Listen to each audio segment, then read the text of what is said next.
Главный герой – обычный японский офисный работник, который целыми днями вкалывает и не имеет никакой личной жизни. Он завяз в этой монотонной и выматывающей рутине, пока однажды у него не случается сердечный приступ из-за того, что его жизнь чертовски пуста. Очнувшись, он открывает глаза и оказывается в какой-то старой больнице, над ним склоняется женщина. Она говорит, что у него нежное лицо, как у щенка, но он не понимает, что происходит. Затем входит горничная и предлагает женщине чай, и тогда он, наконец, видит себя в подносе, который держит горничная. Он переродился младенцем по имени Р.С. Лувент, и к тому времени, как ему исполнилось 3 года, он уже начал привыкать к новой жизни. Парень научился читать и писать, и получил много знаний об этом новом мире. Оказывается, он родился в летней 4-й империи, которая правит летним 4, М-континентом. Поскольку он никогда раньше не видел такой карты, он точно знает, что больше не на Земле. К счастью, он родился в благородной семье Левант, поэтому жил в огромном особняке, а за ним ухаживал повар. Когда Р.С. переродился, он обнаружил, что у него есть способность, которой больше ни у кого нет. Он идет в тренировочный зал стражников и спрашивает, можно ли посмотреть, как они тренируются. Они все в восторге от нашего, так что не видят причин ему отказывать. Хотя немного странно, что 3-летний малыш так увлечен просмотром их боев. Пока он бродит вокруг, он замечает, что один из охранников сражается с копьем. Это его шанс использовать свою особую способность, которая называется оценка. Благодаря ей он может увидеть все характеристики охранника по имени Месяца. Оказывается, его характеристика кавалерия не так уж впечатляет, но его характеристика стрельба из лука на уровне. Поэтому Ас решил, что Милис будет лучше в роли лучника. После того, как Милиус проиграл свой бой, Ас подходит к нему и спрашивает, не думал ли он когда-нибудь использовать лук в своих боях. Милас считает, что лук — это для трусов, которые предпочитают нападать, оставаясь в безопасности. Поэтому он никогда не будет использовать такое оружие. Но Ас настаивает, что Милас был бы отличным лучником, если бы попробовал. Обычно Милас не соглашается на подобные вещи. Но раз уж это предложил Ас, он соглашается и решает попробовать хотя бы раз. Раньше он даже не держал лук в руках. Поэтому он не очень уверен, что попадет в цель. Но Ас успокаивает его, говоря, что он точно попадет, и Милас встает на место и прицеливается. Первый выстрел в яблочко, и Милас с трудом верит, что у него получилось. Чтобы убедиться, что это не случайность, он делает еще несколько выстрелов, и каждый попадает в цель, а один даже расщепляет другую стрелу. Увидев, на что способна Мила с луком, все остальные стражники говорят ему, что ему тоже стоит научиться стрелять из лука, как наш, потому что с копьем он все равно не справляется. Но им все равно интересно, как наш новый Мила будет обращаться с луком. Наш не может объяснить, как он это делает, поэтому просто говорит, что это инстинкт. Он не хочет рассказывать о статистике других людей. Он убедился в точности своего инстинкта после того, как попробовал. Но почему-то он не может использовать его на себе. Позже за ужином наш собирается поесть, когда отец спрашивает, правда ли, что он открыл талант Милиуса к стрельбе из лука. Его отца зовут Рейвен Левант, и у него всегда недовольное выражение лица, поэтому он всегда выглядит немного сердитым, даже когда не злится. Наш считает своего отца легендой, потому что он стал дворянином просто благодаря своим боевым навыкам. Этот чувак такой сильный, что мог бы в одиночку победить 10 человек, если бы захотел. Отец говорит Арсу, что нужно развивать свой инстинкт, чтобы видеть таланты других людей. Потому что однажды Арс станет правителем этих земель. И когда это случится, умение видеть таланты будет очень ценным. Он протягивает Арсу тарелку с едой, показывая свою любовь, и говорит, что хочет, чтобы Арс поскорее вырос. С тех пор наш сын стал изучать империю и понял, что если ничего не изменится, то он окажется в полной заднице. Правители 4-го летнего королевства были коррумпированы, и из-за этого крестьяне по всему королевству восстали. Если так будет продолжаться, вся империя может рухнуть, что приведет к серьезным войнам. Как будущий глава этой банды, он должен вести своих людей в бой, но у него нет уверенности, что он сможет победить в войне. Поэтому он решает подготовиться к этому и собирает талантливых ребят, которые будут прикрывать его спину, когда настанет этот день. Он выходит на улицы города и начинает оценивать людей, ища кого-нибудь с каким-нибудь талантом. Но даже после долгих поисков и напряжения глаз он так никого и не нашел. В этот момент он увидел, как из магазина выгнали ребенка, а какая-то старушка отказала ему в обслуживании. Все видели, что происходит, но они все были чертовски расистами и не собирались помогать мальчику. Малькольмы — это люди, которые приехали из-за моря. Обычно их привозили в качестве рабов. поэтому люди смотрели на них свысока. Наш герой не мог просто смотреть, как его изгоняют из общества, поэтому он подошел к нему и предложил буханку хлеба, которая у него была с собой. Сначала мальчик сомневался, но взял хлеб, и наш герой оценил его. Оказалось, что у этого парня по имени Рейд очень хорошие показатели. Он не уступает самым крутым ребятам в мире, так что если у него будет возможность развиваться, он станет силой, с которой придется считаться. Рейд доедает хлеб и снова благодарит нашего героя за доброту и уходит. Но наш герой не хочет, чтобы такой талантливый парень ушел, поэтому он идет за ним, пока они не оказываются в темном переулке. Рейд останавливает его, говоря, что глупо следовать за незнакомцами в сомнительных местах, но наш парень перебивает его и просит оценить его гонорар. Рейд думает, что он шутит, но наш парень говорит абсолютно серьезно. Он представляется сыном лорда и снова просит Рейда присоединиться к нему, потому что наш парень видит, что у Рейда есть талант. Рейд не верит, что он настолько талантлив, как говорит наш парень. Плюс он знает, что если его семья примет такого парня, как наш, это испортит их репутацию. Наш парень говорит, что он что-нибудь придумает. Но Рейд все равно отказывается и уходит. Когда он уходит, наш парень бежит за ним, потому что он может больше никогда не встретить такого одаренного человека, как Рейд. Тогда он меняет тактику и пытается подкупить его самой вкусной едой, которую может приготовить шеф-повар его семьи. Наш парень приводит его домой. И Рейд в шоке, когда узнает, что наш парень не шутил, когда говорил, что он сын лорда. Они заходят внутрь, и наш парень получает вкусную еду. Но даже слуги здесь расисты. Поэтому они дают Рейду только миску бобов и говорят, что он не может рассчитывать на нормальную еду, потому что он малк. Они хотят, чтобы он съел эти чертовы бобы и ушел, но наш парень не собирается терпеть такое неуважение к своему гостю. Он ясно дает понять, что с Рейдом будут обращаться как с любым другим гостем в этом доме. Поэтому они извиняются и на этот раз дают ему нормальную еду. Пока Рейд ест, наш парень спрашивает, как он оказался на 4-м летнем фестивале, и Рейд объясняет, что раньше он был наемником. Но, к сожалению, все они погибли во время одной из миссий. С тех пор Рейд бесцельно бродил по округе, пока не наткнулся на это место. Это трогательная история, но Дворецкому нет до этого дела, и он настаивает, чтобы наш парень прогнал этого грязного мальчишку. Наш парень говорит, что не собирается прогонять Рейда, потому что привел его сюда, чтобы сделать своим официальным помощником. Дворецкий считает это безумной идеей, потому что его отец никогда не даст на это согласия. И он прав, потому что, когда наш парень рассказал отцу о своих планах, тот сразу же их отверг, сказав, что такие люди, как Рейд, не равня жителям 4-го летнего квартала. Поэтому он бесполезен. Даже его отец расист. Поэтому нашему парню придется постараться, чтобы он принял Рейда в качестве помощника. Он говорит отцу, что чувствует в Рейде невероятный талант, как и в Мале. Но несмотря на то, что Рейвен доверяет сыну и его способности распознавать таланты, жители 4-го летнего квартала убеждены, что Малкин ни на что не способен. Поэтому они думают, что у Рейда не может быть такого безумного таланта, как утверждает Рейс. Но Рейс не сдается и настаивает, что Рейд на их стороне будет иметь решающее значение для будущего их территории. Поэтому он предлагает отцу проверить Рейда, чтобы убедиться в его таланте. Рейвен соглашается проверить его, и если он пройдет испытание, то сможет стать солдатом. Но испытание, которое он предлагает, это прямая дуэль, и Рейду нужно победить, чтобы получить одобрение. Наш парень волнуется, потому что, хотя у Рейда есть навыки, у его отца все равно более высокий уровень мастерства. Так что победить в честном бою будет непросто. Но, к счастью для них, Рейвен все еще порядочный человек, поэтому он не будет выкладываться на полную против 14-летнего парня. Он даст Рейцу фору, чтобы уравнять шансы. При таких условиях у Рейца есть все шансы победить. И Рейцу это нравится. Рейвен говорит, что они сразу же начнут дуэль.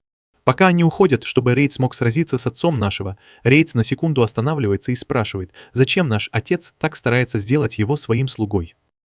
Предложение радует его, но кажется слишком хорошим, чтобы быть правдой, учитывая, что его всегда преследуют из-за того, что он Малькольм.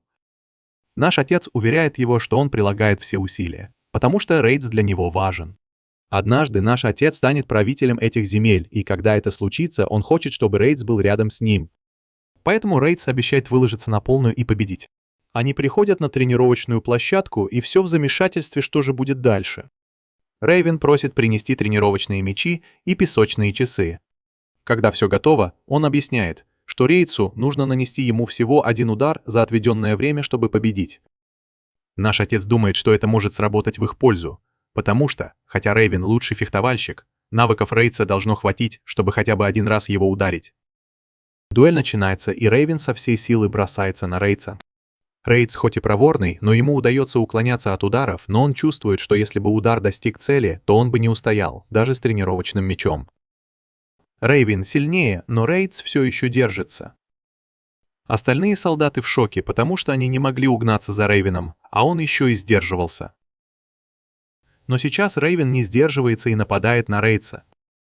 Затем Рейтс получает удар в плечо, от которого отлетает на пол. Он поднимается и смотрит на нашего, который подбадривает его.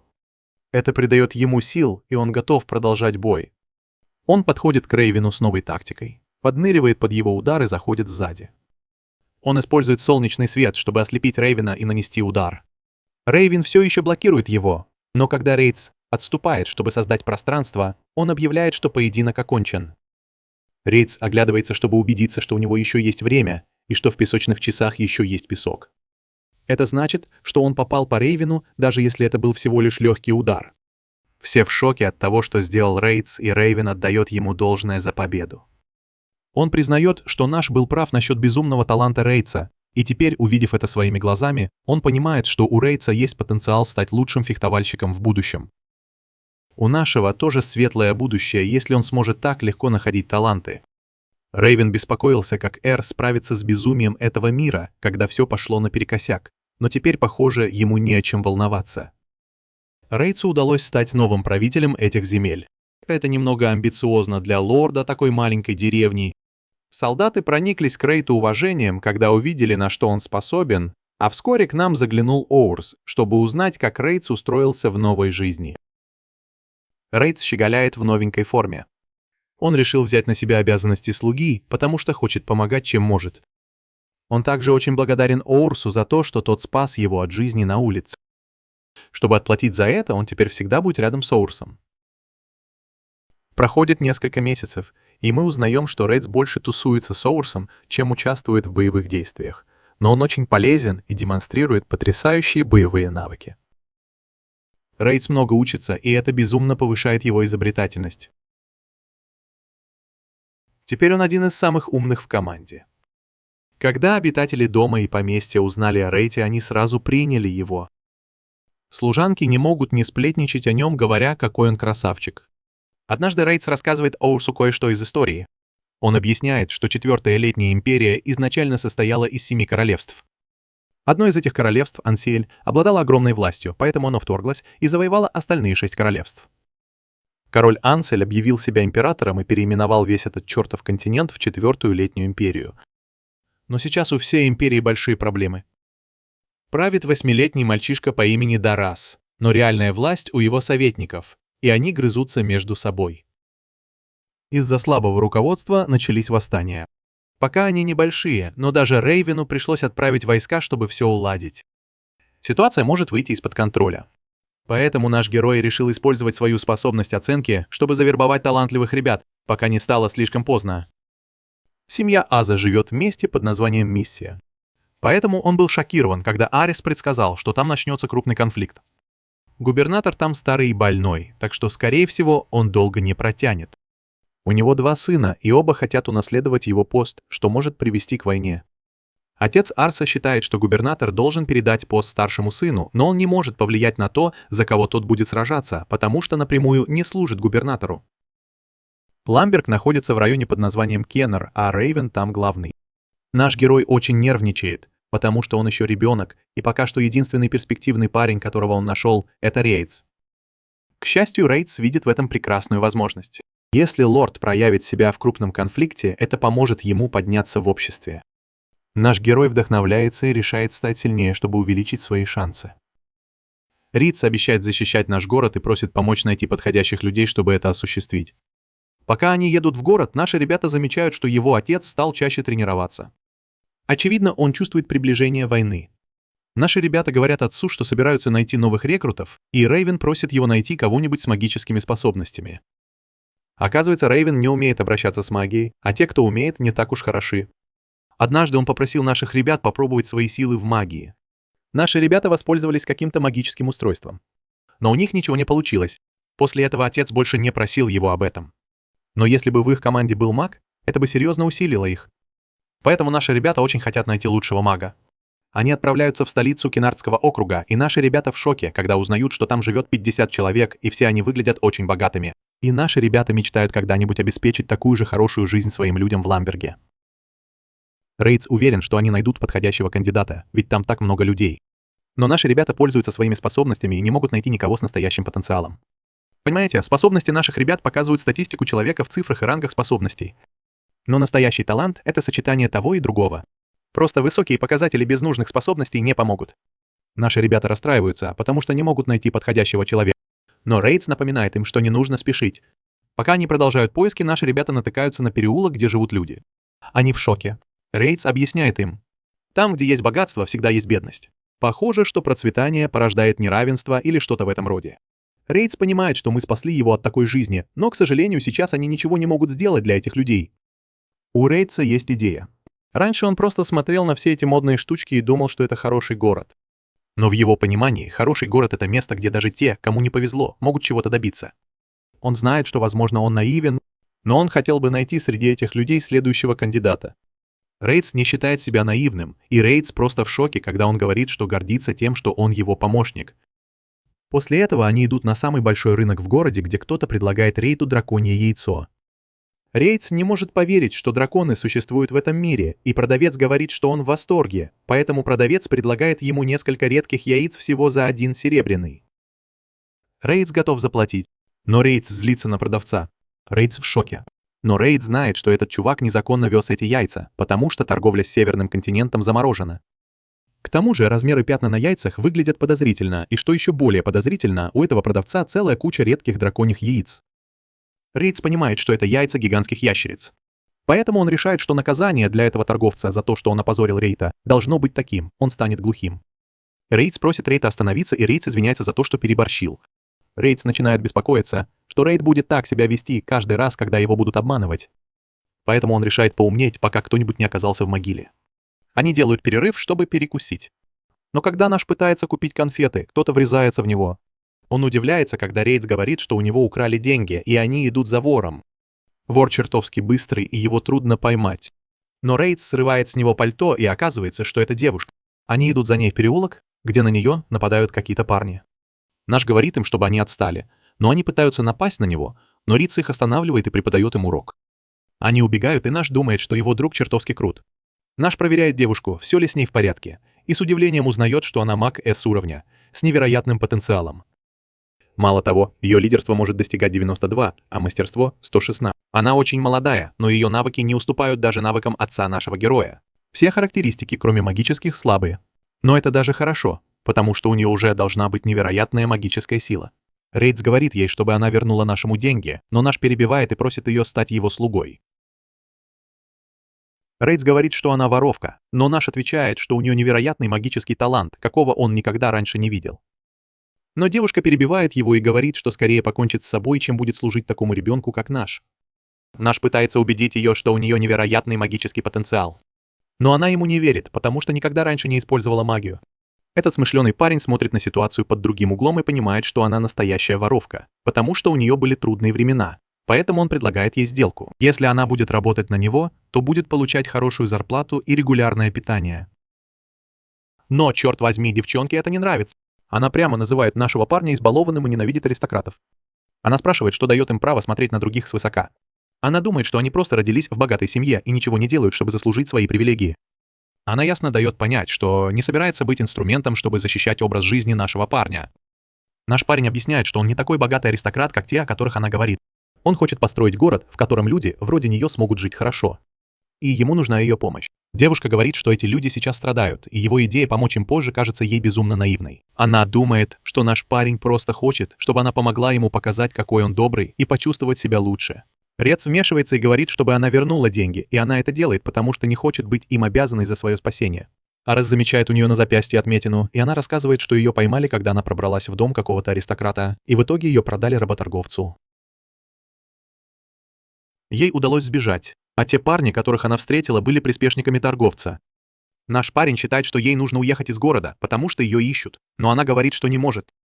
В этот момент к ней подходит группа детей и крепко обнимает ее, а она говорит, что у этих малышей нет родителей, и никто их не любит. Она не может просто так бросить их. Наш парень это понимает. Он соглашается оставить ее в покое, но дает ей свой кошелек с деньгами.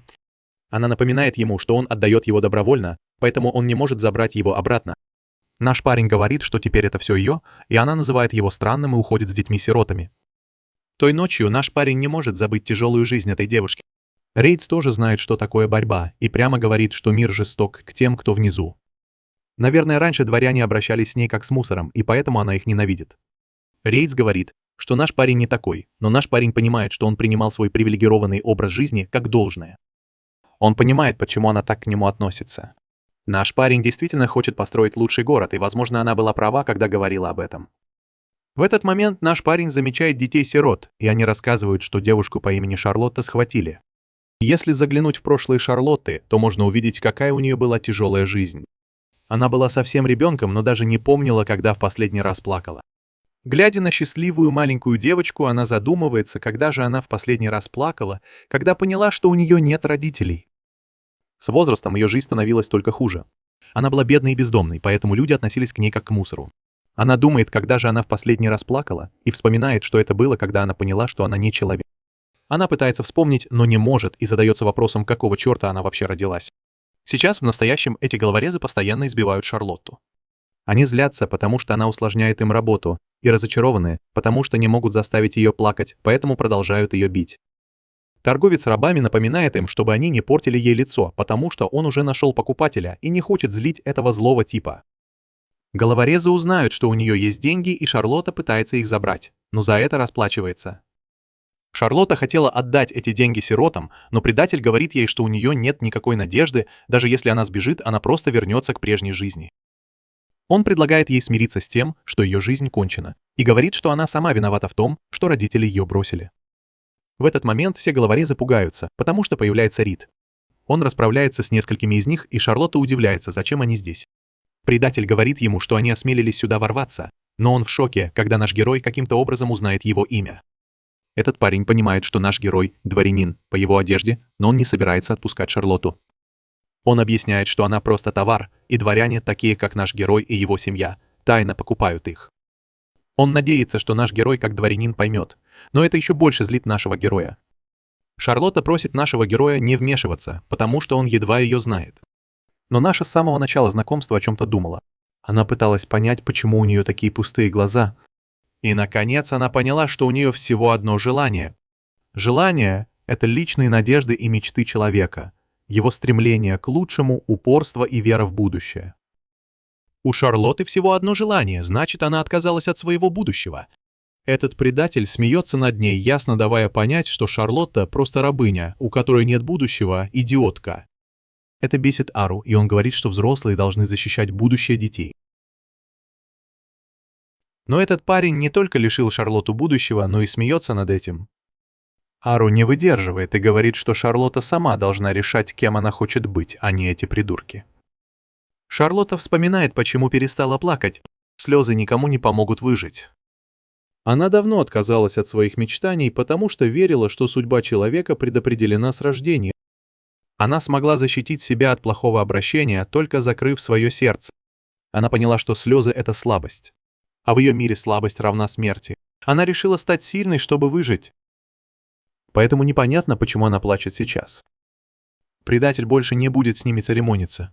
Шарлотта просит его уйти, но наш парень говорит, чтобы она не волновалась, и приказывает Рейту разобраться с ними. Головорезы говорят, что у них большие проблемы, но Рейд сбивает одного из них с ног и говорит, что они заплатят за то, что разозлили его господина РС. А это смерть. Эти головорезы думают, что смогут одолеть его, потому что их больше, но Рейд раскидывает их в пух и прах. Эти идиоты даже пытаются использовать против него магию, но это его не останавливает. Рейдс возвышается над поверженными головорезами, и предатель называет его проклятым чудовищем. Предатель говорит, что у него нет другого выбора, и вызывает своего самого большого головореза. Этот гигант раньше был командиром пехоты, но его выгнали за плохое поведение. Шарлотта беспокоится за этого парня, но наш герой использует на нем свои силы и говорит ей, чтобы она не переживала. Парень смотрит на них свысока, но Рейдс говорит, что он может так делать, только если выйдет из этой драки живым. Это заставляет парня сразу же напасть на Рейдса. Но навыки Рейдса на совершенно другом уровне. Он быстро вырубает этого парня, и Шарлотта в шоке, не понимая, кто эти люди. Торговец только что сказал, что главный начальник в Канарском районе одобряет эту работорговлю. Но наш герой уже знал это, поэтому он прямо заявляет, что собирается купить Шарлотту. Торговец пытается сопротивляться, но Рейтс говорит, что они могут легко забрать ее прямо у него из рук. И это будет гораздо хуже для репутации торговца, если он потеряет рабыню, у которой уже есть чертов покупатель. Будет гораздо лучше, если он просто продаст ее тому, кто готов заплатить больше. После некоторого ворчания торговец неохотно соглашается продать ее. Наш герой предлагает отвезти ее к ее команде. Но Шарлотта хочет сначала зайти в одно место. Проблема в том, что оно находится глубоко в лесу. А наш не особо любит походы. Но они все равно туда ходят, и, черт возьми, наш просто в восторге от этого захватывающего вида. Это тайное место Шарлотты, где все проблемы города кажутся незначительными. Очевидно, что это место очень важно для нее, и наш удивляется, почему она показывает его ему. Подумав, Шарлотта спрашивает себя, почему наш хочет построить город, в котором даже такие люди, как она, смогут жить стабильно. Наш отвечает просто. Он хочет любить детей. Шарлотта говорит, что он и сам еще ребенок, но наш продолжает. Он знает, что улыбка ребенка может поднять настроение, когда тебе грустно. И он считает, что это потому, что детская улыбка полна надежды. Надежда означает предвкушение будущего, и это предвкушение обладает огромной силой. Наш считает, что улыбки заразительны, и именно энтузиазм делает город лучшей. Это одна из причин, почему он хочет создать место, где у детей всегда будет надежда. Он хочет построить город, в котором люди смогут жить в надежде и стабильности. Наш извиняется, если кажется, что он читает ей лекцию. Но, к удивлению, Шарлотта соглашается стать его правой рукой. Наш напоминает ей о сиротах, но она объясняет, что именно из-за них она согласна. Она хочет, чтобы у этих детей было такое же будущее, о котором говорит наш.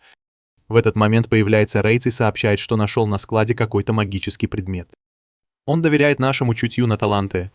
Но он хочет сам убедиться, что Шарлотта умеет пользоваться магией.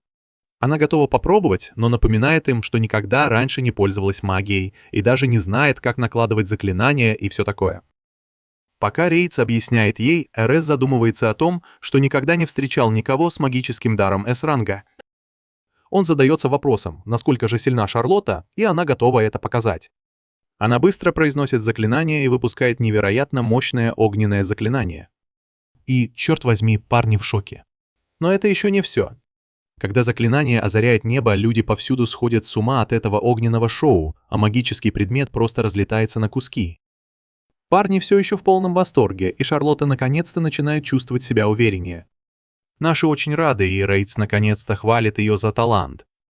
Шарлотта рада слышать, что будет получать ежемесячную зарплату, жилье и нормальную еду, но хочет, чтобы все эти деньги пошли на помощь сиротам. Ей нужна только крыша над головой и немного еды. Наши соглашаются помочь. Наши всегда знают, что сказать, и заявляют, что с нетерпением ждут, что будет дальше, а Шарлотта говорит, что сделает все, чтобы мечта наших сбылась. Она называет его «мой лорд». Но наши быстро пресекают это, говоря, что ей не обязательно быть такой официальной. Она чувствует облегчение, потому что все равно не умеет этого делать, и она старше его. Так что это было бы странно. Шарлотта извиняется за то, что взяла у них деньги и благодарит их за спасение. Наши говорят, что это пустяки. Они просто хотят вернуться домой и поесть. Она говорит Райтсу, что ей действительно не терпится увидеть наше будущее, и Райтс соглашается. Пока Шарлотта говорит сиротам, что собирается принести им молока, наш герой думает о том, как он чертовски счастлив, что у него есть два верных союзника. Дом Левент определенно становится сильнее, но наш дом не может противостоять давлению. Его окружают крутые люди, и он задается вопросом, способен ли он повести их за собой, ведь он всего лишь обычный парень. Он боится все испортить и подвести их. Но потом он вспоминает об обещании, которое дал им, и берет себя в руки. Он сделает все возможное, чтобы построить грандиозный город. Наконец-то они все сядут за стол. Но становится совершенно ясно, что Шарлотте нужно научиться некоторым элементарным манерам и речи. Шарлотта думает, что это невозможно, но Рейтс объясняет ей это. Ей нужно взять себя в руки, потому что она будет сидеть с нами за одним столом. Шарлотта сказала нам, что она бы предпочла вздремнуть. Но Рейтс должен напомнить ей, что для них он, наш лорд. После этого Рейвен отказывается принять Шарлотту, так как считает, что поле боя слишком рискованно для женщин, но наши этого не потерпят.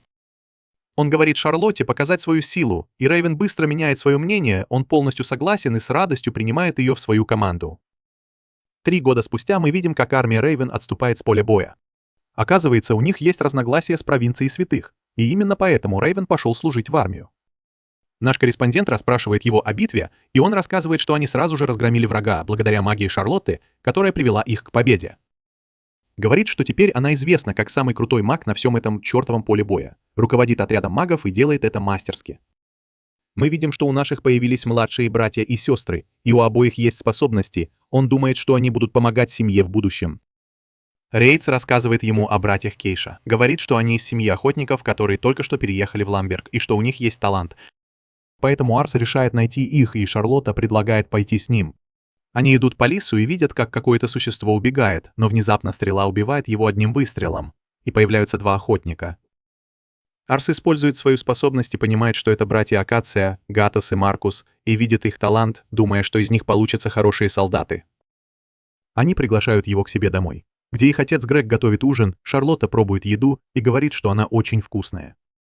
Гатос объясняет, что это существо, на которое они охотились, называется Тессер.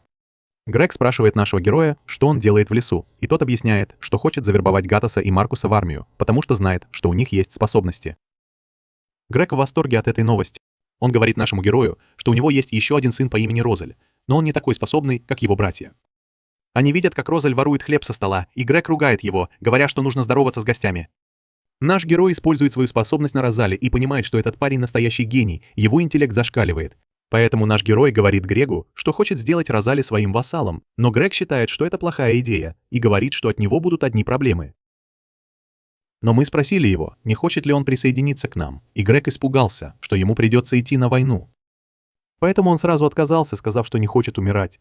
Он вернулся в свою комнату, и Грег объяснил нам, что Розал с тех пор, как умерла его мама, закрылся в своей комнате и не хочет учиться.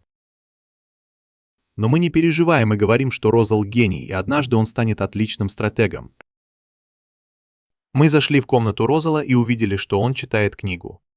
Он объяснил, что это единственная книга в доме, и его мама читала ее ему. Он сказал, что эта книга помогает ему успокоиться, и мы пригласили его в нашу библиотеку, сказав, что он может читать сколько угодно. Сначала Розал отказался, потому что не доверял нам, но потом согласился, сказав, что возьмет с собой братьев. Они отправились в особняк, и мы познакомили их с Шарлоттой, Пегатосом и Маркусом. Она показала им казармы, а Розал пошел в библиотеку. Мы сказали ему читать любые книги, которые ему понравятся, и приказали Рейту присмотреть за ним, сказав, что у него тоже есть кабинет, а потом ушли из библиотеки. Но в итоге он вырубился и проснулся позже, поняв, что оставил Розала в библиотеке на несколько часов, думая, что тот уже ушел. Поэтому он вернулся в библиотеку и увидел, что Розал заснул, прочитав целую кучу книг. Мы использовали наше умение и увидели, что интеллект Розала становится все острее с каждой минутой. Мы заметили, что Розал учится с невероятной скоростью. Его братья присоединяются к нему, думая, что Розал просто зря тратит время в библиотеке, потому что его никогда не учили читать. Все удивляются, услышав это. Розал просыпается, и наш спрашивает, как, черт возьми, он научился читать книги. Розал объясняет, что он научился этому, наблюдая за своей мамой, и все ему не верят. На следующий день наш приходит к братьям и говорит им расставить ловушки, чтобы поймать свиноматку. Розал объясняет, что он читал о ловушках, и наш говорит ему использовать свои знания, чтобы поймать их. Его братья поддерживают его, и Розал решает попробовать. Через некоторое время Грег замечает изобретение Розала и понимает, что оно действительно помогло поймать много свиней. Он говорит, что беспокоится о своем отце, потому что, когда его братья станут солдатами, ему будет трудно добывать еду. Поэтому он придумал эту ловушку, объяснив, что покрасил забор в желтый цвет, чтобы приманить свиней. Грег замечает, что над забором висят какие-то травы. И Розал говорит, что свиньи и их мамы ненавидят этот запах, поэтому они держатся подальше. Он хочет, чтобы свиньи продолжали размножаться. Его братья думают, что он легенда, но Грег говорит Розалу уйти из дома вместе с братьями и просит нашего позаботиться о них. Розал начинает думать, что его отец ненавидит его, но наш думает, что у Грега есть веская причина так себя вести. Той ночью Розал вспоминает свою маму, думая, что его отец действительно ненавидит его, потому что здоровье его мамы ухудшилось после его рождения, и он винит себя в ее смерти.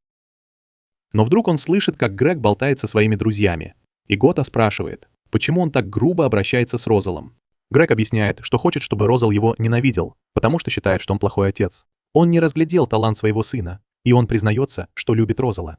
Он хочет, чтобы тот реализовал свой потенциал, но Грег думает, что он мешает ему. Поэтому он хочет, чтобы Розал забыл о нем и просит Гатоса и Маркуса поддержать своего брата. На следующий день к ним приезжает Арас, чтобы забрать мальчиков, и они собираются уходить, а Грег начинает рубить дрова. Но Розал подходит к нему и говорит, что не держит на него зла, и обещает сделать все возможное. Он говорит отцу, что хочет снова с ним встретиться, и Грег очень рад это слышать, говоря, что будет ждать их возвращения.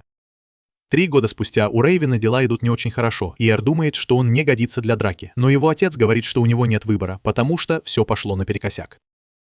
Мы узнаем, что губернатор умер год назад, но он назначил своим преемником младшего сына Восмака. Но старший брат Каран утверждает, что документ был поддельным. И это вызвало большой спор. Друзья разделились во мнениях, кто должен взять на себя ответственность, и теперь их миссия в гетто под угрозой, а святые пользуются хаосом. Арас думает, что ему придется драться, но его отец говорит, что есть кое-что поважнее, о чем ему нужно позаботиться – его помолвка. Арас очень удивлен, услышав это, типа «черт возьми, почему ему никто не сказал?». Отец протягивает ему письмо, и он спешит рассказать об этом команде, гадая, что ему теперь делать. Но тут неожиданно появляется его друг и говорит, что его невеста только что приехала. Он выходит встретить ее, но понятия не имеет, как себя вести, потому что у него никогда не было девушки.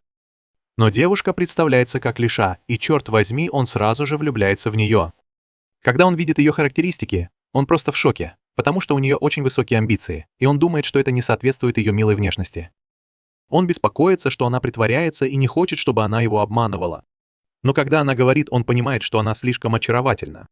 Он решает показать ей дом, и ее дворецкий Жан очень удивлен, увидев в доме мужчину. Но Лиша уже знает о рейтах, поэтому она прямо говорит Жану, чтобы он извинился. Лишу тепло встречают, и они садятся за стол. Ей нравится мясо, и наш герой рассказывает ей, как они ловят суа. Он думает, что она очень милая, и она упоминает, что проезжала через Ламберг по пути сюда. Наш герой думает, что это плохо, что идет дождь, и он не может показать ей город, но она говорит, что это не страшно, потому что скоро выглянет солнце. Он спрашивает, может ли она управлять погодой, но она говорит, что заметила тучи по пути и знала, что это просто кратковременный дождь. Поэтому она попросила его показать ей город. Тем временем мы видим, что Шарлотта и Розал наблюдают за ними, но у них обоих плохое предчувствие насчет нее. Мы с Лишей идем в город и видим, как двое парней спорят. Наш спрашивает, в чем дело, а женщина говорит, что это из-за заказа на магические камни. Владелец магазина заказал огненные магические камни, а продавец принес звуковые, и теперь никто не знает, кто виноват. Наш думает, что должен вмешаться и все уладить, но боится опозориться перед Лишей. Появляется Шарлотта и предлагает решить проблему силой, но Лиша ее останавливает. Шарлотта считает, что ей не стоит лезть не в свое дело, но Лиша говорит, что она ее фанатка, и даже Шарлотта чувствует ее обаяние. Лиша решает разобраться с ситуацией и просит нашего помочь, если у нее получится. Мы видим, как парень замахивается, и Лиша подходит к ним. Они спрашивают, кто она такая, и она представляется невестой нашего, и они чертовски рады это слышать, думая, что наш повзрослел. Она предлагает купить звуковой магический камень, говоря, что он очень ценен в ее краях, и у них есть вулкан, так что она сможет продать огненный магический камень по хорошей цене. Но она утверждает, что это была идея нашего. Парни в восторге, он заботится о них и говорит, чтобы в следующий раз они составили контракт, чтобы избежать подобных проблем в будущем. Ситуация разрешилась, и наш благодарит Лишу за помощь. После этого Лиша просит его об одолжении, и наш спрашивает, что ей нужно. Но она просто хочет, чтобы он ответил на ее вопрос, какой он человек. Он не может поверить, что это все, чего она хочет, но он знает, что не сможет ее перехитрить. Поэтому говорит, что ему нравятся люди, которые говорят то, что думают, и не притворяются. Ночью Эр думает о том, что не смог понять, чего хочет Лиша, но когда он собирается ложиться спать, она оказывается в его постели. Он думает, что она просто издевается над ним, но она говорит, что хочет поговорить с ним на чистоту. Они пьют чай, и он спрашивает, о чем она хочет поговорить. Она говорит, что умеет читать эмоции людей по их лицам, и вспоминает, что он с подозрением относился к ней, когда они впервые встретились, и ей было интересно, почему. Он решает рассказать правду о том, что видит характеристики людей, и о том, что у нее невероятно высокие амбиции, и он думает, что все ее действия просчитаны. Он думает, что она ему не поверит, но она считает, что это объясняет его поведение. Она признается, что очень амбициозна, и Эр спрашивает, чего она на самом деле хочет. Она прямо говорит, что хочет, чтобы хороший мужчина влюбился в нее, и Эр понимает, что лучший вариант для нее – выйти замуж за влиятельного человека. Он думает, что ей не повезло, потому что их территория маленькая, но Лиша точно знает, что у него на уме. Она говорит, что несмотря на то, что их территория маленькая, Она все равно хочет быть его женой, потому что видит в нем большой потенциал. Арис думает, что у него просто хорошие друзья, но Лиша считает, что именно поэтому он добьется успеха. Она говорит, что все считают его членом семьи, и это, по ее мнению, самое важное качество для лидера.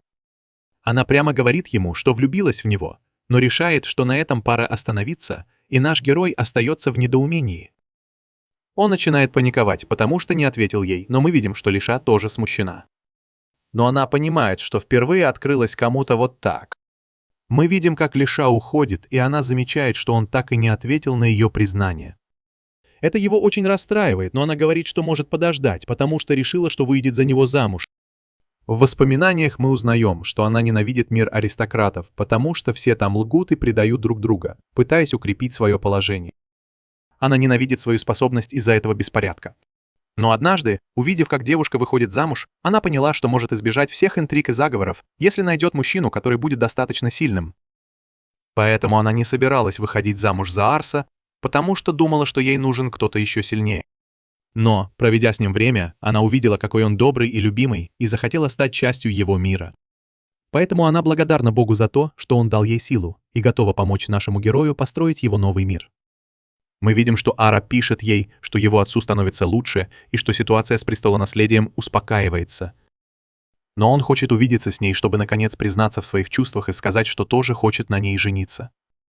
Похоже, он сглазил его, потому что состояние Ворона резко ухудшилось, и он уже не жилец. Но наши не готовы отпустить его просто так. Поэтому он молится, чтобы Ворон продержался еще немного. Тем временем в замке Акантес-губернатор сидит в своем темном тронном зале, совсем один, без охраны. Вдруг дверь распахивается, и какой-то чувак с ножом в руках заходит внутрь. Губернатор пытается убежать, но, черт возьми, у него дебаф на скорость, и он спотыкается и падает. Убийца пользуется моментом и подбегает к нему и вонзает нож в спину.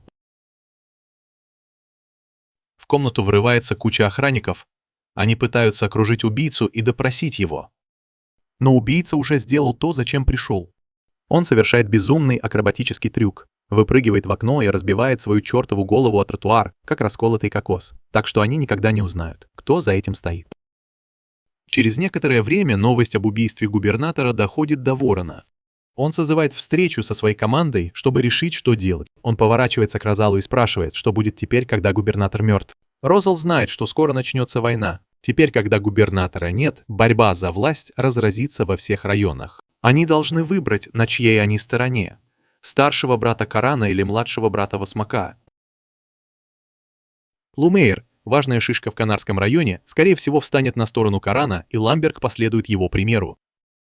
Рейвен ждет письмо с вызовом в любую минуту, поэтому он говорит Рейцу, чтобы солдаты были готовы выступить в любой момент. Он тоже хочет подготовиться к битве, но, черт возьми, сейчас он даже не может встать с постели.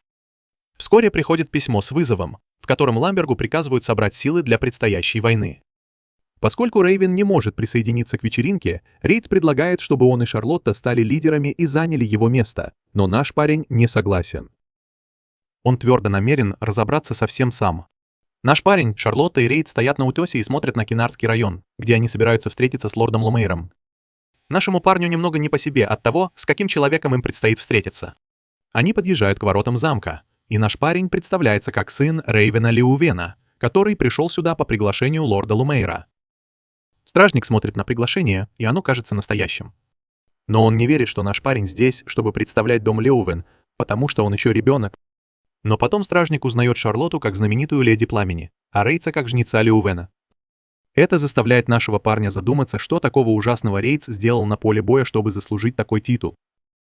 В любом случае, стражник больше не сомневается в личности нашего парня. Он ведет их в замок, где нашего парня представляют правой руке Лумейра, Ренарду из Мины. Наш говорит, что было бы здорово с ним познакомиться, и раз уж наш пришел, то, наверное, Рейвен Минаса действительно болен и желает ему скорейшего выздоровления. Наш проверяет статистику Минаса. Черт, этот чувак хорош во всем. Минас упоминает, что слышал о достижениях команды и предлагает им работать здесь. Но Шарлотта и Рейц уже присягнули на верность Леванту Хелла. Поэтому они отказываются от предложения Минаса. Он разочарован, но принимает их решение. Представление окончено, и Минас оставляет нашего в зале совещаний, где ждут другие лидеры. Наш немного нервничает. Но он входит туда и уверенно представляется как наш Левант, представляющий Рейвена Леванта. Он садится, но все еще чертовски нервничает, потому что никто ничего не говорит. Наконец Арсло, который раньше тусовался с Рейвеном и играл с нашим, нарушает молчание. Он говорит нашему, чтобы тот расслабился, и даже предлагает ему печенье, а другой чувак смотрит на нашего с презрением. И наш не понимает почему. Как раз когда наш собирался попытаться сгладить ситуацию, распахиваются главные двери и входит Люмар Пайрес, глава Канара. Люмар благодарит всех за то, что пришли, и садится. Наш проверяет его статистику, и она примерно такая, какую можно ожидать от главы округа. Его мастерство действительно высоко, но больше ничего примечательного. Но если присмотреться, то Минас компенсирует навыки, которых не хватает Люмару, так что без сомнения вместе они смогут принимать лучшие решения для страны. Люмар извиняется, что позвал их так внезапно, но он хотел, чтобы они услышали это от него лично. Убийство губернатора определенно приведет к масштабной войне и борьбе за власть. Лумари будет поддерживать старшего брата до конца, и это не изменится, поэтому он спрашивает, есть ли у кого-то претензии к его планам. У Кроула и у нас нет ничего, что мы могли бы предложить на собрании. Поэтому Лумаре заканчивает его и рассказывает о слухах, что саты могут воспользоваться этим шансом, чтобы снова напасть на них. Он хочет, чтобы их войска были готовы на случай, если это произойдет. Когда собрание закончилось, остальные уже обдумывают, как подготовить свои войска, а наши войска просто в шоке, потому что он никогда в жизни так не нервничал. Пока он все еще лежит на столе, лорд Лумари подходит к нему.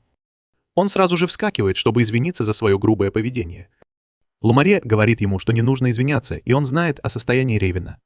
Он рад, что наши войска будут сражаться вместо него. Леувент может быть и небольшая страна, но в последнее время ее люди проявляют силу, превосходящую ожидания. Лумаре также рад, что наши люди достаточно мудры, чтобы действовать как доверенные лица его отца, хотя ему всего 11 лет. Поэтому он возлагает большие надежды на будущее дома Леувент. То же самое касается Шарлотты и Рида. Сказав это, Лумари уходит, чтобы заняться своими делами. Когда он уходит, наши люди понимают, что им нужно действовать решительно. Поэтому наш человек предлагает начать готовиться к предстоящей битве. Но не успевает он начать, как его снова вызывают. На этот раз его вызывает тот парень, который раньше смотрел на него с ненавистью. Чувак говорит, что они впервые разговаривают, поэтому он представляется как Хамонд. По сути, он отец Лиши. Он спрашивает, нужно ли Хамонду что-нибудь от него. Хамонд упоминает, что Лиша в последнее время сама не своя, и это потому, что они не общались. «Он хочет знать», — отвечал ли Хамонд на письма, Лиши вовремя, и Хамонд пытается объяснить, что он пытался, но его старик заболел, а губернатора убили. И у него не было времени закончить последнее письмо. Он извиняется и обещает написать ей, как только вернется домой. Хамонд признает, что Лиша обычно держится особняком и ведет себя отстраненно, но в последнее время она стала открываться и больше показывать свои чувства. И он думает, что это из-за Хамонда, поэтому ясно, что она испытывает к нему сильные чувства. Лиша всегда была хорошей девочкой, послушной и все такое, но он принимал это как должное, и вместо того, чтобы проводить с ней время, занимался военными и государственными делами. Поэтому он знает, что ей должно быть было чертовски одиноко, особенно со всеми этими подозрительными дворянами вокруг нее. Он действительно хочет, чтобы она была счастлива, поэтому согласился на помолвку и просит Аза хорошо заботиться о Лише, а Хамонд обещает сделать все возможное, чтобы она была счастлива. Когда Хамонд возвращается домой, он рассказывает Рейвену все, что сказал Люмейер на собрании. И все так, как он и предсказывал. Но Рейвен говорит Хамонду пару слов о том, что он заявился сюда, не предупредив его, и говорит, что чертовски гордится им. После этого наш герой садится писать ответное письмо Лише и извиняется за то, что так долго не отвечал. Он рассказывает ей обо всем, что произошло, и о том, как познакомился с ее отцом. Но поскольку на горизонте маячит война, он должен сделать все возможное, чтобы победить и защитить Лишу, как и обещал Хамонду. Позже в тот же день мы видим, как А тренируется с Рейцем в искусстве владения мечом, но его сильно бьют по заднице. Рейц предлагает ему передохнуть, потому что они тренируются весь день. Но наш герой настаивает на продолжении. Все вокруг него становятся сильнее, но он чувствует, что сам не продвинулся ни на шаг за все эти годы. Недавно он участвовал в тренировочном бою, и, честно говоря, это была полная катастрофа. Он читал о войне, но у него нет никакого реального опыта, и когда на него нападали настоящие солдаты, он всегда отступал. Он знает, что рядом с ним будут Рейц и Шарлотта, но если он не сможет постоять за себя на поле боя, то будет только мешать остальным. Но посреди самобичевания к нему подбегает Розаль и говорит, что Сас отправил войска в Кмар. Ламар хочет, чтобы они немедленно отправились на поле боя, чтобы перехватить их на территории Кмара. У них есть немного времени, чтобы разобраться с вторжением Саза. Но если они не справятся сейчас, то очень скоро это станет проблемой для Ламберга. Ламберг станет следующей целью Саза, если им удастся вторгнуться в Камар. Вороны все еще не готовы к бою. Так что Эр должен выйти вперед и отправиться на поле боя. И черт возьми, он чертовски боится этой мысли. Он пытается сохранять спокойствие и приказывает войскам выдвигаться под его командованием. Когда он выходит, Рейтс пытается его успокоить, говоря, что все будет в порядке, потому что Шарлотта и Рейтс прикроют его. Через несколько минут Оуэрс обращается к войскам и говорит, что поведет их в бой, чтобы защитить район Калмар. Но в середине его речи вмешивается Рейвен и говорит, что Оуэрс пока не может идти на войну. Он еще слишком неопытен. Поэтому Рейвен говорит, что возьмет командование на себя и поведет войска. Оуэрс возражает, что Рейвен еще слишком слаб для войны. Но Рейвен скорее умрет сам, чем позволит Оуэрсу погибнуть на поле боя ради района Калмер.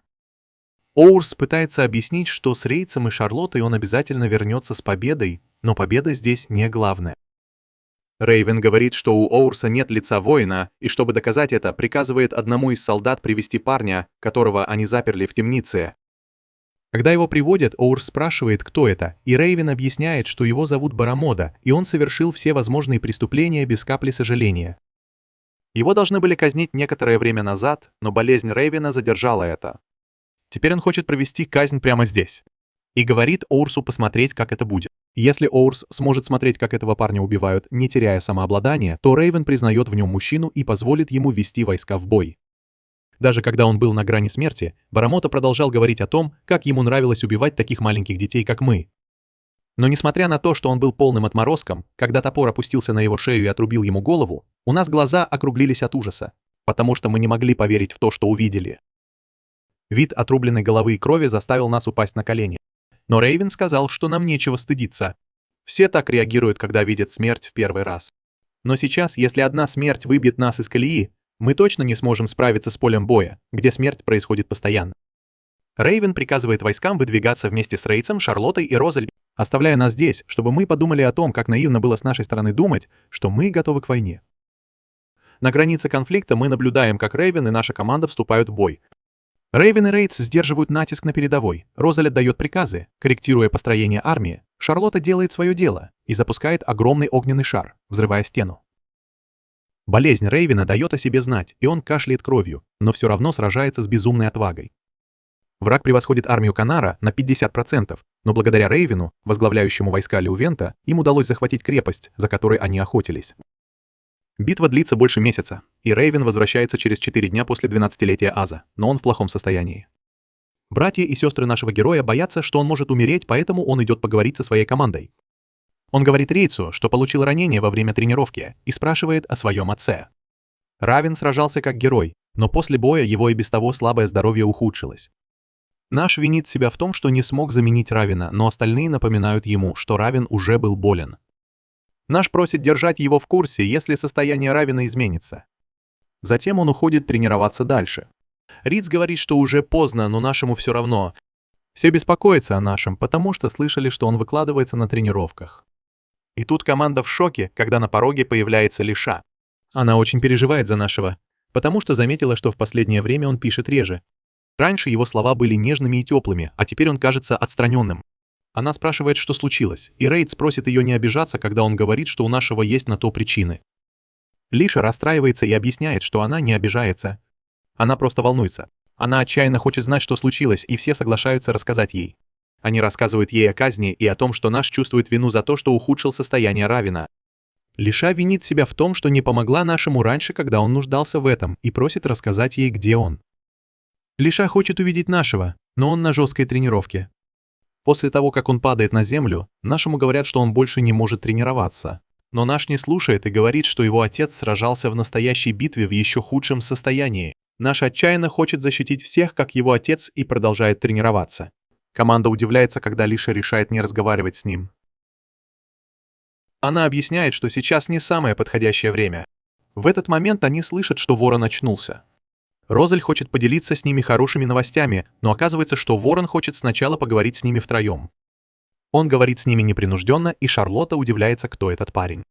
Ворон объясняет, что сейчас он не обращается к ним как к своим подданным. Он просто хочет узнать, довольны ли они своей жизнью в доме. Оказывается, для них это как рай, и Ворон рад это слышать. Но потом он сообщает плохие новости. Он объясняет, что его время в этом мире почти истекло, и он хочет кое-что им сказать. Он не ожидал многого, когда наши впервые привели их сюда, но они стали важными столпами в его владениях. Ворон рад, что встретил их, и гордится всем, чего они достигли. Они все молчат, и Ворон признается, что хочет попросить их об одолжении. Наши пока не готовы сражаться, и сделать его лордом сейчас было бы жестоко. Теперь, стоя на пороге смерти, Ворон понимает, как много он не успел сделать. Он хотел бы взять наши с собой на поле боя раньше, чтобы показать ему суровые реалии мира, но сейчас уже слишком поздно. Поэтому Ворон просит их троих поддержать наши. Он просит не как лорд. Он просит как отец. Он говорит, что гордится тем, что Наши его сын, и умоляет их исполнить его желание. Розаль благодарит Наши за то, что он наладил отношения с отцом и клянется, что сделает все возможное, чтобы помочь Наши. Шарлотта рассказывает, как она дала ей смысл жизни, и она больше не может помогать другим. Рейд чувствует то же самое, он клянется бороться за Она, даже если это будет стоить ему жизни. Они все соглашаются защищать Она и благодарят Рейвена за то, что он впустил их в свой дом. Рейд хочет кое-что спросить у Рейвена, и тот соглашается. Рейд говорит Лиша, что Рейвен хочет с ней поговорить. Лиша извиняется за то, что они встретились при таких обстоятельствах, но она потрясена, когда узнает, что они уже встречались раньше. Рейвен думал, что она просто осторожная девушка, но вскоре понял, что у нее доброе сердце. Рейвен хотел, чтобы рядом с Она была такая, как она.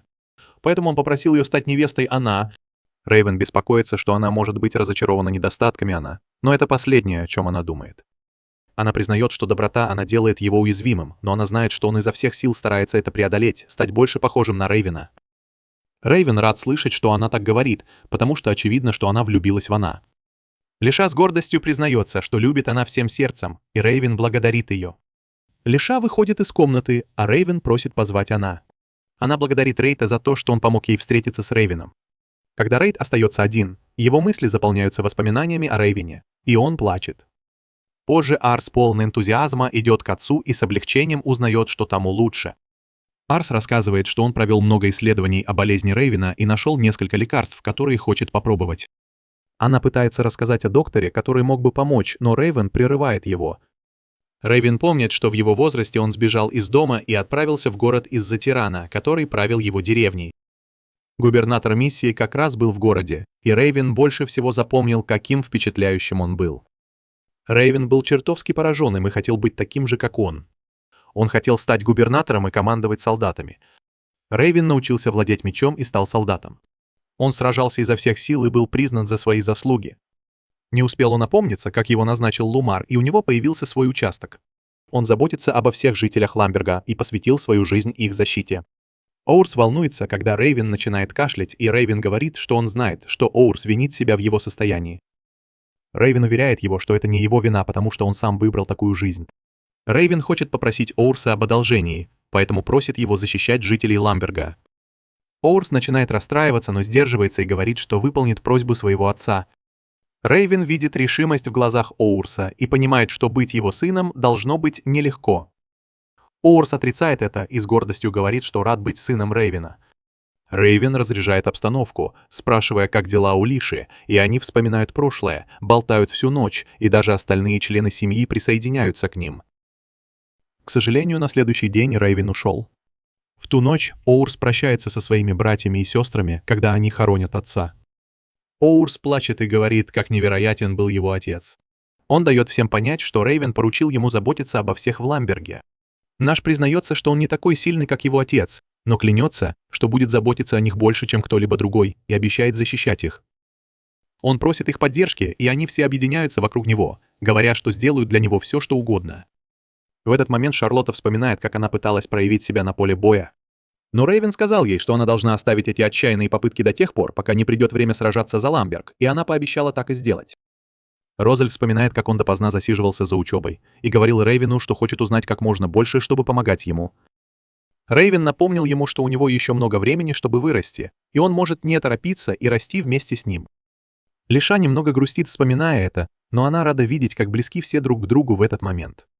Наш благодарит всех за поддержку и просит отца присмотреть за ними. Наш собирается с духом и обращается ко всем, заявляя, что с сегодняшнего дня он глава дома Леувент. Все склоняются перед ним, и он объявляет, что легенда о доме Леувент начинается прямо сейчас. Тем временем таинственная женщина подслушивает разговор парней об убийстве и просит их рассказать подробности. 3 месяца спустя Арс говорит своему отцу, что все его поддерживают и помогают привыкнуть к его новым обязанностям. Арс знает, что никогда не сможет сравниться со своим отцом, но обещает, что будет стараться изо всех сил по-своему. Лорды собираются, чтобы засвидетельствовать свое почтение Ворону и объявить, что наш брат теперь глава дома Леувент. Наш брат клянется, что сделает все возможное, чтобы оправдать их ожидания, и другие лорды впечатлены его уверенностью. Теперь наш брат на равных с ними, и он воодушевляется, когда они говорят, что ждут от него многого. Грядет война между братьями, и это серьезно. Минас рассказывает всем о ситуации. У младших братьев больше войск и ресурсов, чем у них, и они удерживают столицу провинции Миссия. Старший брат контролирует торговый город Семпер, что дает им экономическое преимущество. В общем, силы примерно равны между двумя городами-соперниками. Это значит, что окружающие районы будут играть важную роль. И лорд Каран старается их обезопасить. Но есть одна проблема. Есть одно владение, которое не хочет сотрудничать. Оно называется Перна и находится прямо на важном торговом пути, который им нужен для фронта. Они надеялись избежать ненужных сражений, но этот путь очень важен. Поэтому им нужно захватить Перну. И как раз когда все думают о следующем шаге, наш брат делает неожиданное заявление. Он спрашивает, могут ли они позволить ему сначала попробовать кое-что.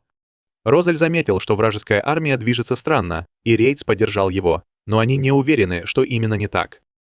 Они знают, что было бы глупо атаковать, не зная, что происходит, поэтому решили сначала собрать информацию. Рейтс предлагает обратиться к наемникам под названием Тень.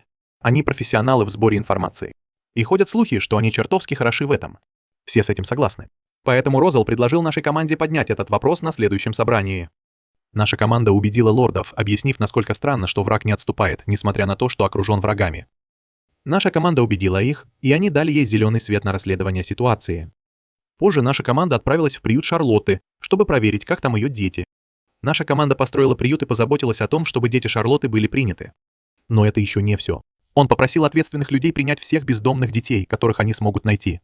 Шарлотта поговорила с детьми, и они рассказали ей о своих планах на будущее. Один хочет вступить в армию Лумары, а другой хочет стать фермером. Они поблагодарили нашу команду за то, что она изменила их жизнь. Но он отметил, что Шарлотта тоже сыграла большую роль, потому что она отправляет большую часть своей зарплаты на их нужды.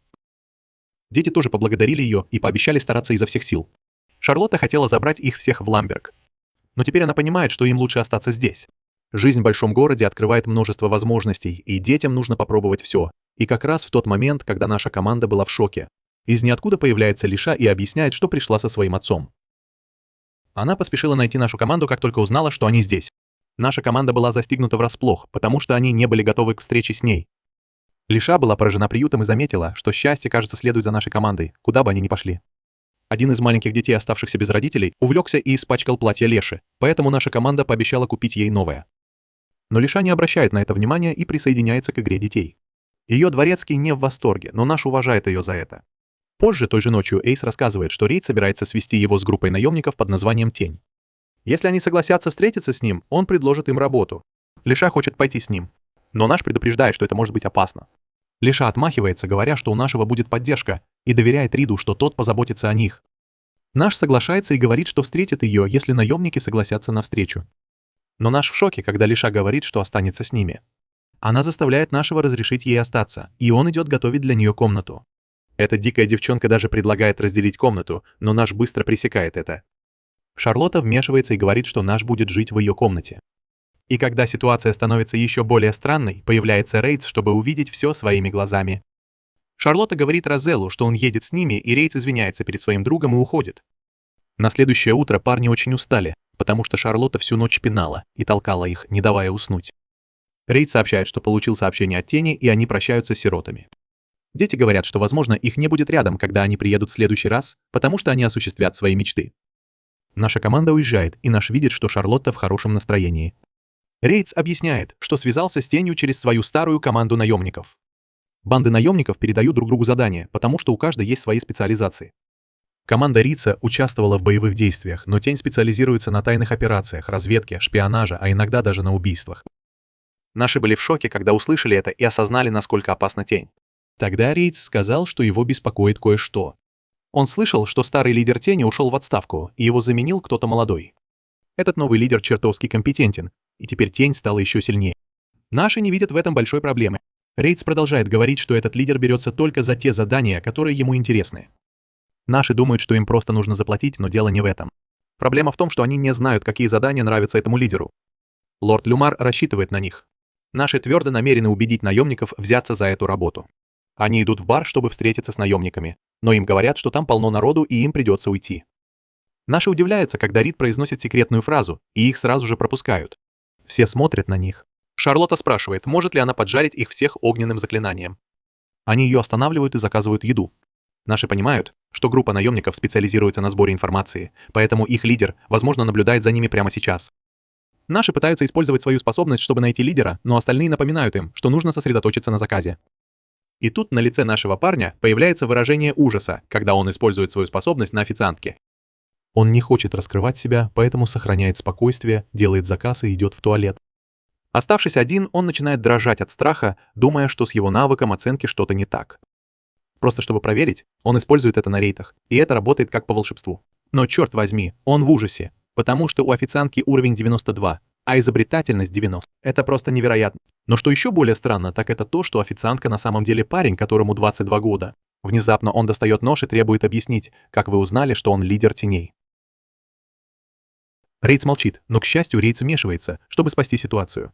Рейтс в ярости спрашивает, знает ли этот парень, с кем связался. Ему интересно, откуда Рейтс узнал, что нужно прийти, и даже наш не может этого понять.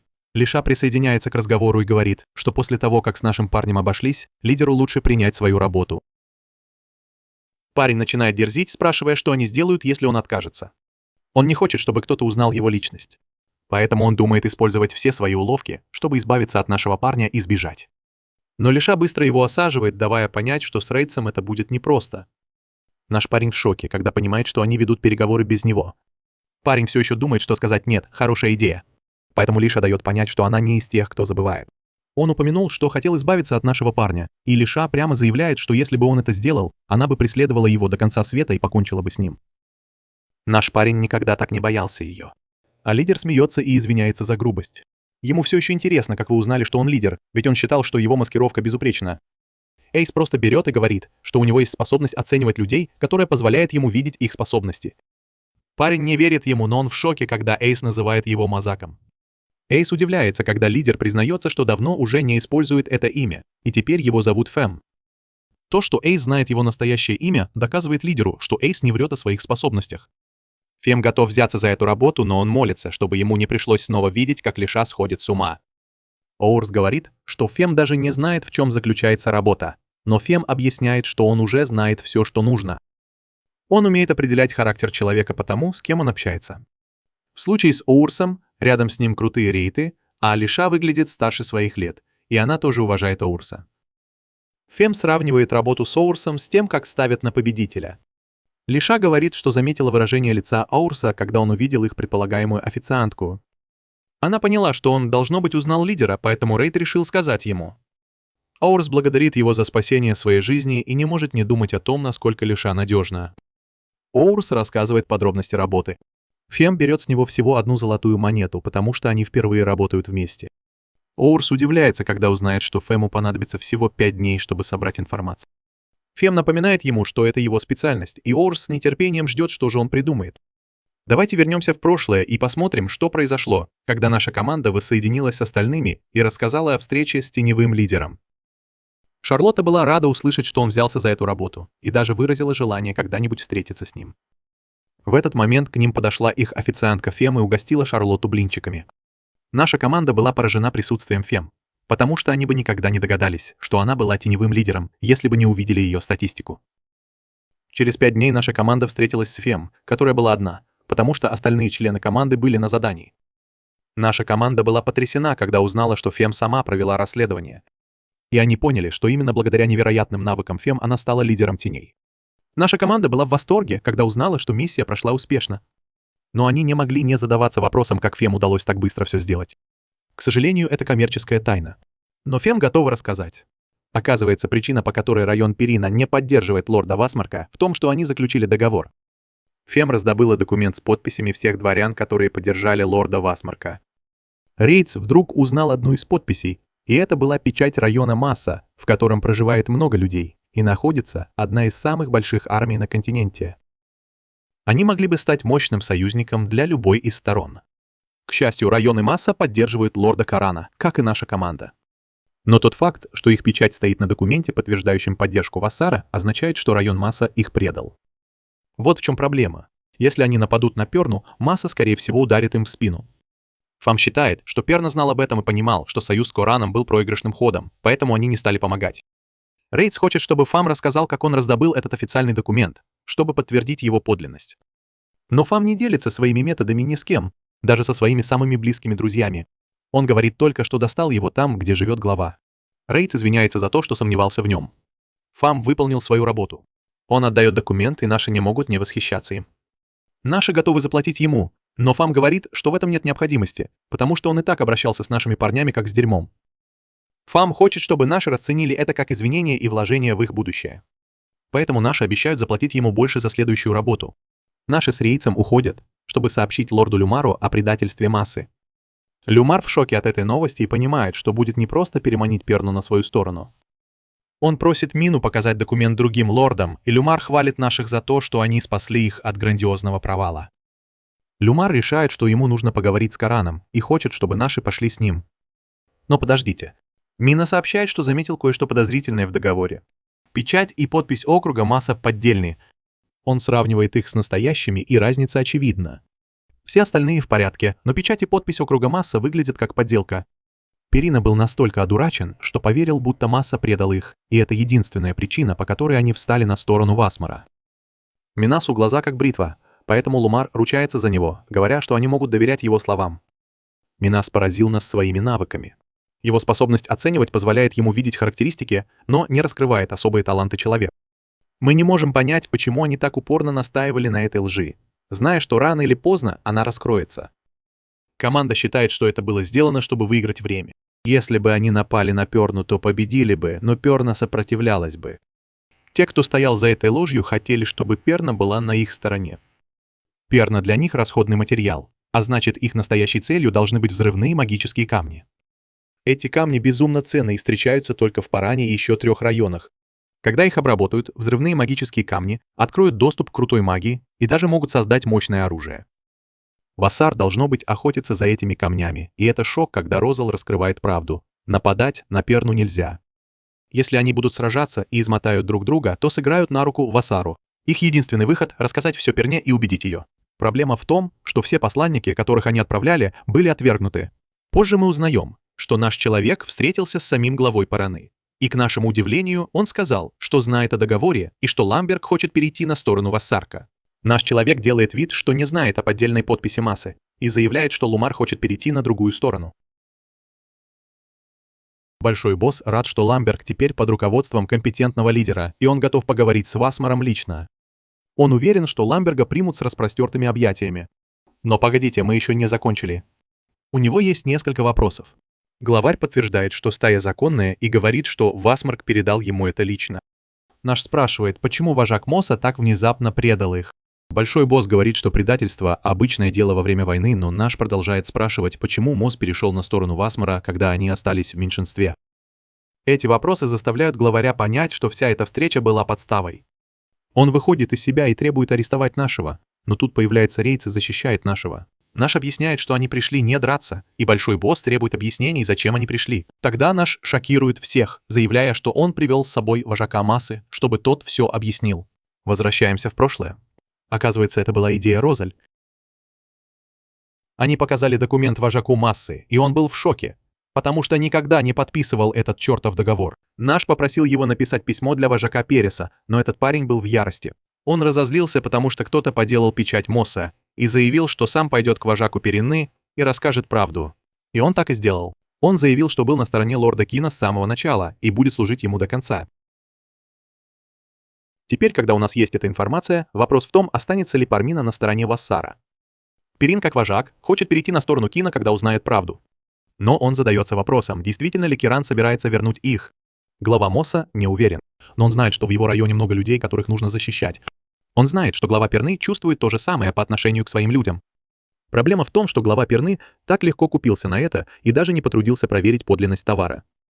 Наш глава впечатлен тем, как босс главы Массы себя ведет, и понимает, что ему нужно стать сильнее, чтобы соответствовать ему.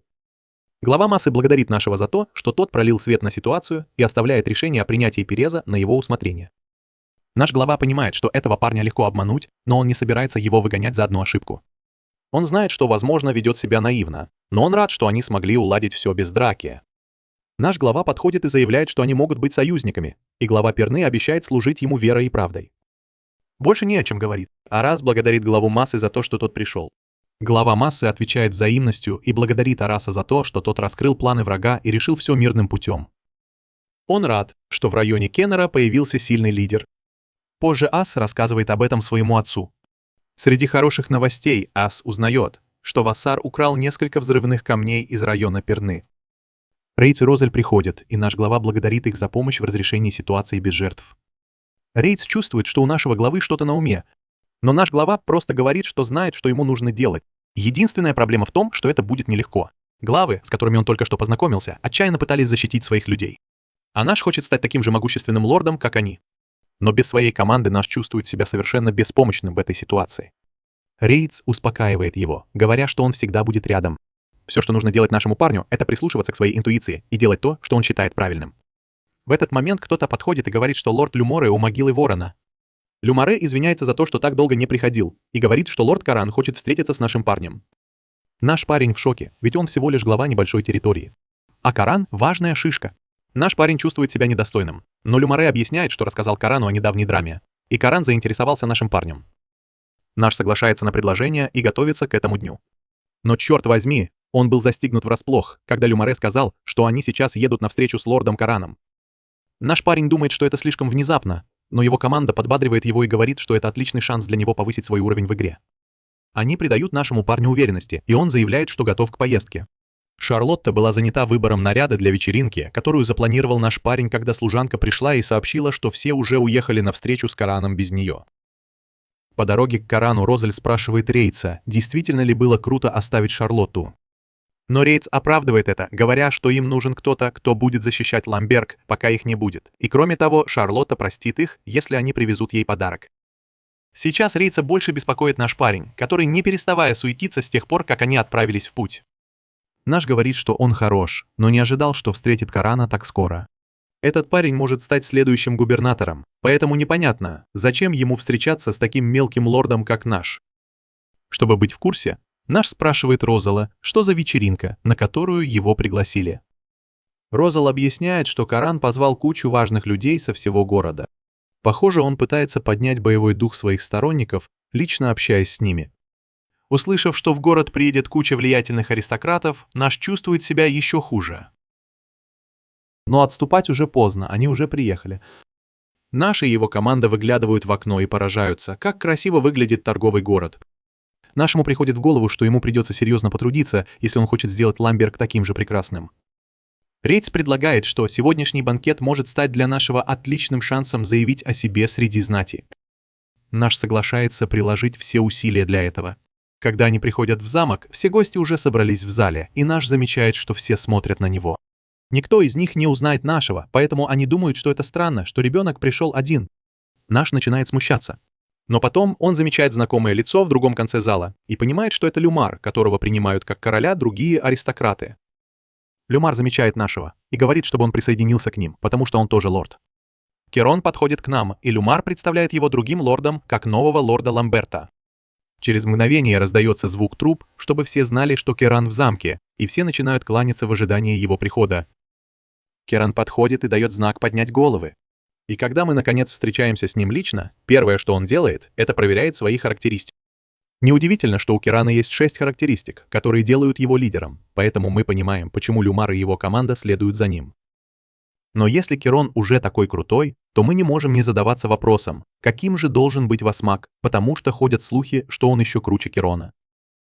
Керон подходит к нам и благодарит за то, что мы пришли.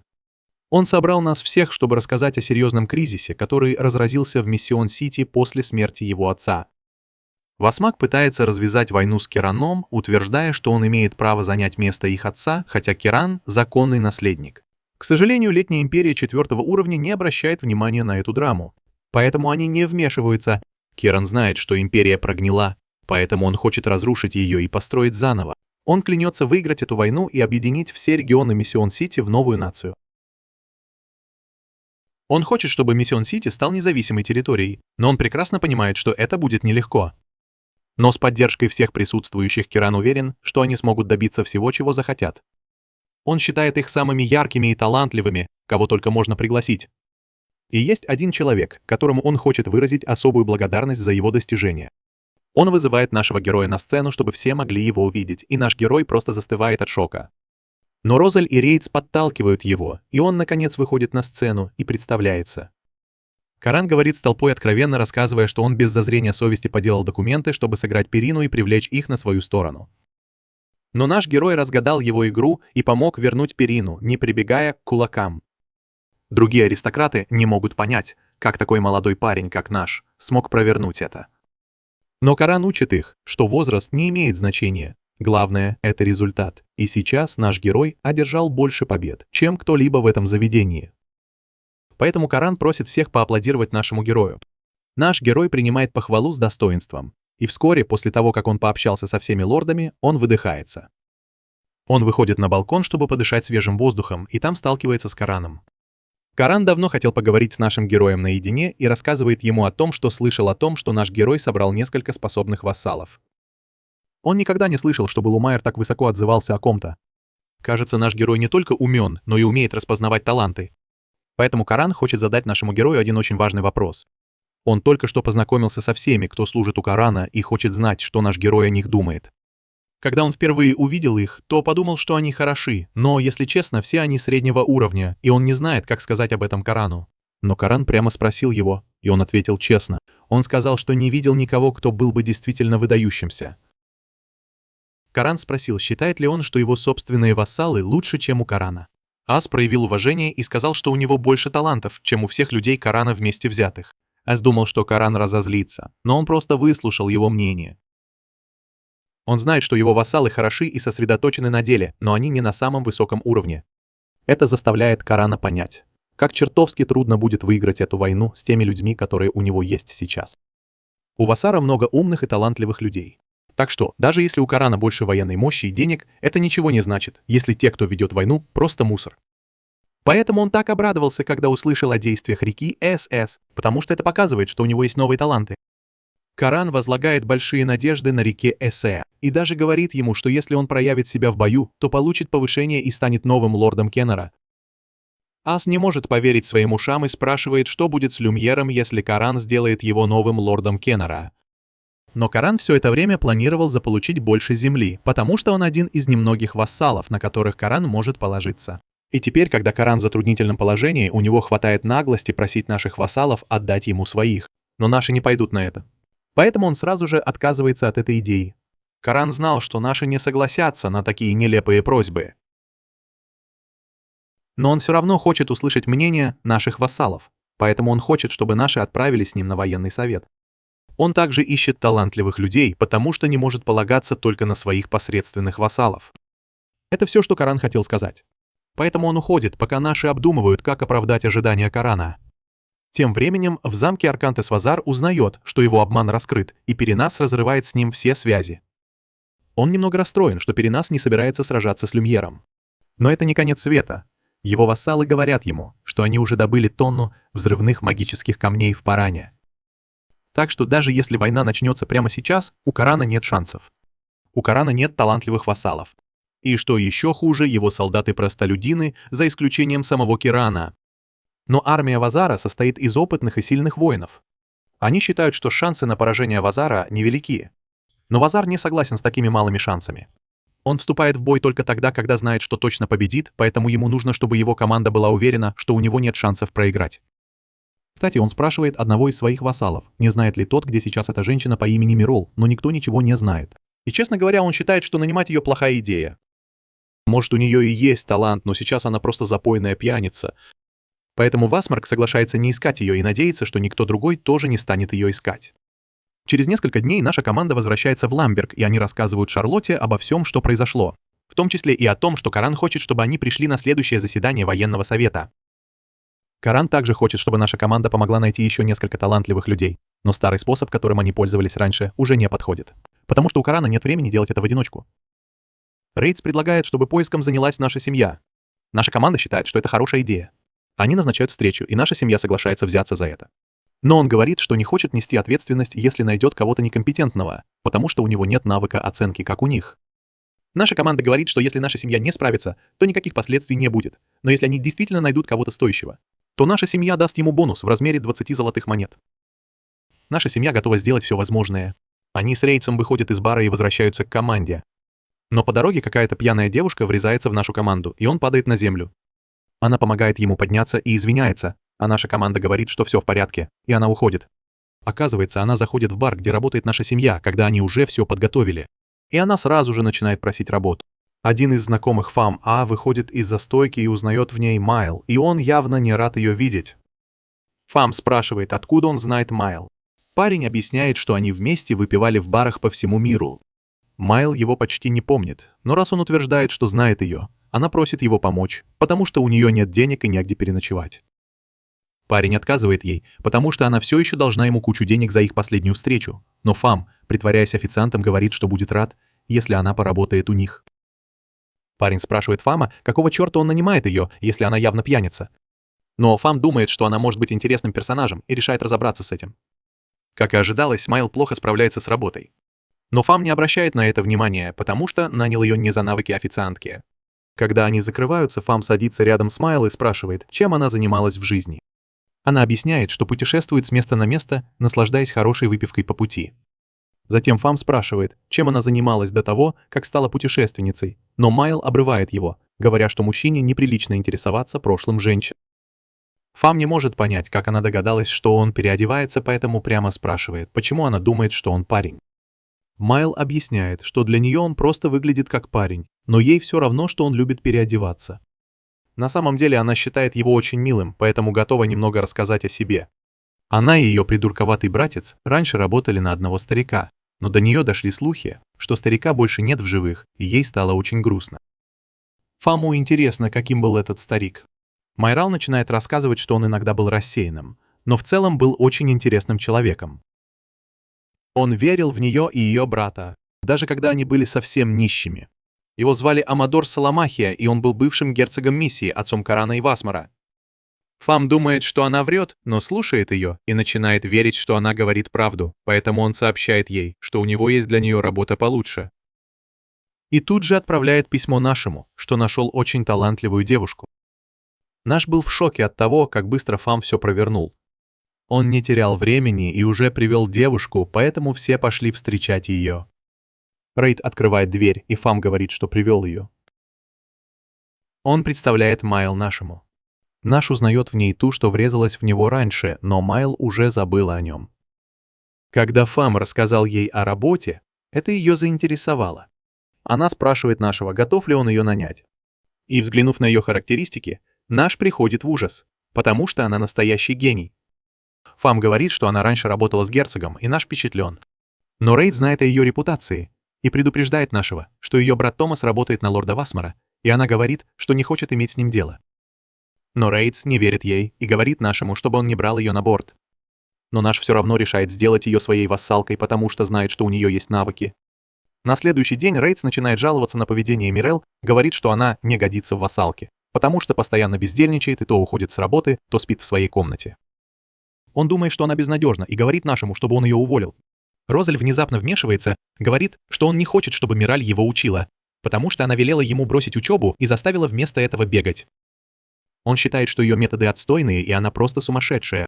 Наш пытается ее защитить, но тут они слышат громкий взрыв, и все впадают в панику, думая, что на них напали. Но оказывается, что эта Шарлотта устроила переполох, потому что Мираль попросил ее показать свои способности. Наш говорит всем успокоиться, но понимает, что они все злятся, и мы узнаем, что они ненавидят Мирел, потому что она усложняет им жизнь. Но она говорит им принять ее такой, какая она есть, и наш предупреждает ее, что если она не исправится, ему придется принять меры. Она объясняет, что не хочет уходить, потому что наш единственный, кто принял ее такой, какая она есть, поэтому она понимает, что должна найти общий язык с командой. Она предлагает устроить тренировочный бой, говорит, что если она победит, они должны будут оставить ее. Арасу это не нравится, но Рейдс хочет посмотреть, на что она способна, поэтому соглашается сразиться с ней. Арас собирает свою команду. Но он удивляется, когда появляется Лиша и говорит, что хочет посмотреть на тренировочный бой. Он объясняет правила, они разделятся на две команды и будут сражаться в Восточном лесу до заката. Чтобы победить, нужно захватить вражеского командира или уничтожить всю команду противника. Наш добавляет, что если солдата ударят в голову или грудь, он выбывает из игры. Шарлотта спрашивает, может ли она использовать магию. Наш говорит ей, что она не может использовать огненные заклинания, потому что они слишком разрушительны. Вместо этого он дает ей волшебные зелья, и она понимает, что в игре может использовать только магию света и звука. Наш собирается разделить всех на две группы. Но он замечает, что никто не хочет объединяться с Майл, потому что все хотят посмотреть, как она проиграет. Один солдат говорит, что Майл уволят, если она проиграет, поэтому он предлагает новичкам присоединиться к ней. Солдаты начинают спорить, но Майл плевать на это хотела, и они думают, что она слабачка, поэтому хотят избавиться от нее. Затем мы видим команду Рейдса в лесу, и Шарлотта говорит, что они намного сильнее вражеской команды. Но она считает, что у Оурса крутая роль, и они не должны его недооценивать. Их командир Розал, и мы узнаем, что он боится девушек, но говорит Рейдсу выложиться на полную. Наш командир команды Майл, и мы видим, что в ней одни новички. Он знает, что они в полном дерьме и думает, что Рейдс их уничтожит. Майл считает Рейдса крутым бойцом, а магию Шарлотты невероятной. Она впечатлена, что наш смог разглядеть их таланты. Она говорит, что ее солдаты слабые, и они расстраиваются. Но она говорит им, что просто говорит правду и уверена, что они все равно победят. Она знает, что они не воспринимают ее всерьез. Но у нее есть план, и она убеждает их следовать ему. Отряд Рица устраивает ловушки в лесу, и он разрабатывает план сражения. Он знает, что команда Мирел не сможет одолеть их в лоб, поэтому они, скорее всего, будут нападать из-под тишка, чтобы получить преимущество. Он предлагает напасть на них в лоб, и он поведет половину солдат вперед, а команда Розала будет следовать за ними сзади. Он считает, что Мирел попытается захватить Розала, поэтому он говорит ему использовать магию звука, как только они попадут в засаду, чтобы они смогли окружить врагов. Он говорит всем сохранять спокойствие и помнить, что у них есть преимущество, поэтому они решают следовать его плану. Когда Рейдс ведет свой отряд на патрулирование, они внезапно слышат мощный взрыв. Поняв, что кто-то попал в их ловушку, они бегут на место и видят мага из команды Мел. Парень признается, что хотел предать Мел и рассказал ей о ее плане. Он объясняет, что она в курсе их игры, поэтому она хочет заманить отряд Рейдса в ловушку, чтобы они остались беззащитными, когда она нападет на Розала. Но Рейдс не доверяет этому парню, думая, что Арас никогда не пойдет на такой план. Парень признается, что солгал. Майл хотела, чтобы он притворился предателем, но в глубине души он ненавидит ее и хочет, чтобы она проиграла. Он рассказывает Рейдсу о плане Мел. Парень говорит, что она начнет действовать, когда он использует магию звука. Но Рейдс все равно не верит ему, поэтому приказывает парню отдать свою палочку. Парень соглашается, но Рейдс меняет правила и приказывает своим солдатам схватить его.